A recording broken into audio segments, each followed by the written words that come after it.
Abangan ngayong gabi sa State of the Nation with Jessica Soho. Nagpakilalang alias Bicoy na nasa videong nagdawit sa ilang kamag-anak at kaibigan ng Pangulo sa droga, iniimbitahang humarap sa investigasyon ng Senado. Giit ng Malacanang, hindi dapat paniwalaan ang nagpakilalang Bicoy dahil sa mga kaso nitong may kinalaman sa panloloko.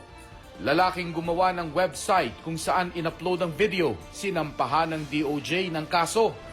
Ilang araw bago ang eleksyon, mga campaign material na nasa mga bawal na lugar, hindi pa rin maubos-ubos. Bawas singil sa kuryente, ipatutupad ng Meralco ngayong buwan. At ang sablay sa episode 4 ng final season ng Game of Thrones na pinag-uusapan ngayon online. Lahat ng yan sa State of the Nation with Jessica Soho ngayong alas 9 ng gabi dito sa GMA News TV.